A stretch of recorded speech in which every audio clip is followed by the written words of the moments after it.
अस्सलाम वालेकुम प्यारे दोस्तों, उम्मीद करती हूँ आप सब खैरियत से होंगे। अल्लाह ताला से दुआ गो हूँ कि अल्लाह ताला आप सबको खैरियत, सेहत और सलामती के साथ खुश रखे।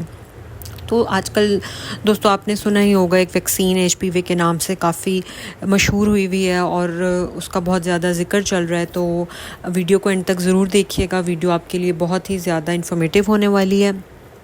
तो असल में इस वैक्सीन की क्या हकीकत है, इसके बारे में मुख्तलिफ़ राय दी जा रही हैं। अब हमारी आवाम को, हमारे लोगों को इसके बारे में इतना इल्म नहीं है, नॉलेज नहीं है, लेकिन आप ये वीडियो इंशाल्लाह एंड तक देखिएगा, आपके कुछ जो शक व शुबहात हैं इंशाल्लाह उम्मीद करती हूँ ज़रूर क्लियर हो जाएंगे। तो असल में ये जो वैक्सीन है तकरीबन 10 साल पहले इंट्रोड्यूस हुई थी और तकरीबन 150 ममालिक में 9 से 14 साल की बच्चियों को दी जा चुकी है, यानी इसको आजमाया जा चुका है। ऐसा नहीं कि पहली दफ़ा पाकिस्तान में है, ये ऑलरेडी बहुत से ममालिक में बच्चियों को लगाई जा चुकी है। इन ममालिक में UK, USA, कनाडा, ऑस्ट्रेलिया वगैरह भी शामिल हैं, यानी कि तरक्की याफ्ता ममालिक में ये ऑलरेडी इस्तेमाल की जा रही है। इस वैक्सीन का मकसद सर्विकल कैंसर से बचाना है। अब आप देख सकते हैं कि एक रिपोर्ट के मुताबिक पाकिस्तान में 3000 से ज़ायद अमवात जो हैं वो इस कैंसर की वजह से हो जाती हैं, यानी कि ये एक बीमारी है जिसका इलाज लाया गया है पाकिस्तान में।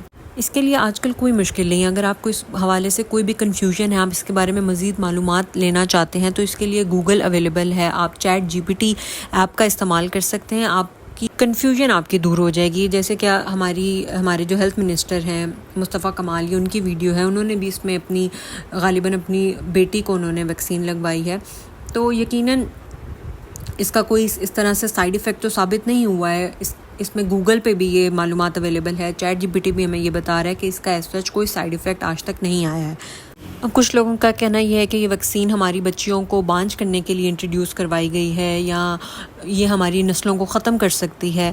लेकिन अगर हम इसके बारे में बात करें तो जो पैदाइशी वैक्सीन लगती है, या जो बच्चे को पैदा होते साथ पहला टीका लगता है, तो अगर ऐसा ही कुछ करना था तो उसमें भी तो कोई ना कोई ऐसा केमिकल शामिल किया जा सकता था, क्योंकि वो भी तो अंग्रेज़ साइंसदानों ने ही बनाया। और जो बाकी पैदा होने के बाद भी 6 हिफाजती टीके बच्चे को लगते हैं, तो उसमें भी तो कोई ऐसी साजिश हो सकती थी, बट हम वो टीके भी तो लगवाते हैं। और इससे पहले अगर हम देखें कि वैक्सीन जब बच्चों को नहीं दी जाती थी, जो हमारे बड़े बूढ़े हमें बताते हैं कि जब बच्चों को ये वैक्सीन नहीं लगती थी तब पोलियो, फिर काली खांसी, चीचक, इस तरह की बीमारियां बच्चों को हो जाती थी। बट जब से वैक्सीन लगना शुरू हुई है उसके बाद से ये बीमारियां हमें नहीं देखने को मिलती। अब हम पोलियो को ही अगर देख लें तो पोलियो बाकी दुनिया के ममालिक में बिल्कुल मुकम्मल तौर पर ख़त्म हो चुका है, लेकिन पाकिस्तान में अभी भी कुछ ऐसे एरियाज़ हैं जहाँ पे बच्चों को पोलियो के टीके नहीं लगते हैं, जिसकी वजह से अभी भी पाकिस्तान में पोलियो के केसेस आ जाते हैं। जब पोलियो की वैक्सीन नहीं आई थी तब भी इसी तरह की अफवाहें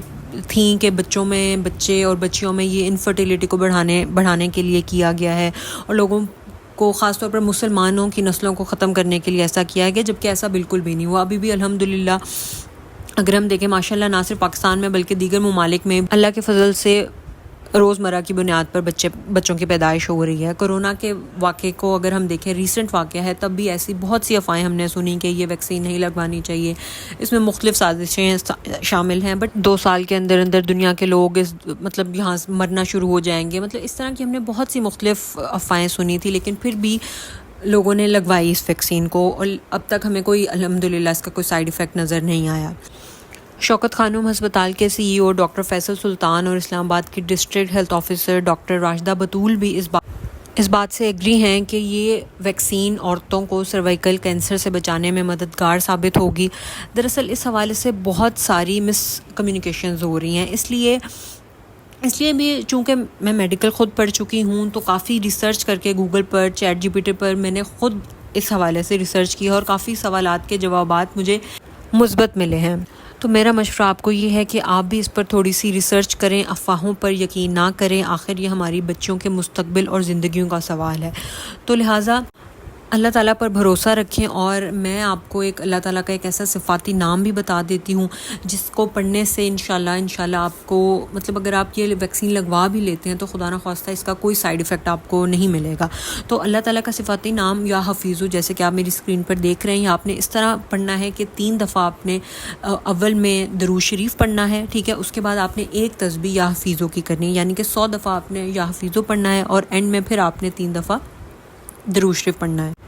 اور اپنی ریسرچ کے بعد اگر آپ یہ ویکسین لگواتے ہیں تو انشاءاللہ مجھے امید ہے کہ اللہ تعالیٰ کے صفاتی نام کی برکت سے اس سے بچیوں کو شفا ہوگی، کسی قسم کا کوئی سائیڈ ایفیکٹ بچیوں میں نہیں آئے گا۔ اللہ تعالیٰ پر بھروسہ رکھیں اور تو آپ اللہ تعالیٰ کا یہ صفاتی نام پڑھ کر بچے پر دم کر دیں یا بچی خود پڑھ لے تو انشاءاللہ اللہ کے بابرکت نام سے کسی قسم کا کوئی سائیڈ ایفیکٹ نہیں آئے گا۔ اس کے حوالے سے ڈیٹس بھی میں آپ کو بتا دوں کہ 15 سپٹمبر سے لے کر 27 سپٹمبر تک اس کی ڈیٹس ہیں۔ ویکسین کے لیے کوئی بھی معلومات لینا چاہتے ہیں، ویب سائٹس اویلیبل ہیں، آپ گوگل پہ سرچ کر سکتے ہیں۔ اس کے علاوہ ہیلپ لائن بھی اویلیبل ہے، آپ ہیلپ لائن پہ بھی کال کر سکتے ہیں۔ تو اپنی ریسرچ کریں اور اپنی ریسرچ کے مطابق ویکسین اگر لگوانا چاہتے ہیں تو ضرور اپنی بچیوں کو لگوائیں، کیونکہ یہ ہماری بچیوں کے مستقبل کا سوال ہے۔ امید کرتی ہوں آپ کو ویڈیو ضرور پسند آئی ہوگی۔ کسی قسم کا کوئی میسج، کوئی کنفیوژن ہے تو آپ مجھے کامنٹس میں ضرور بتا سکتے ہیں۔ جزاک اللہ خیر۔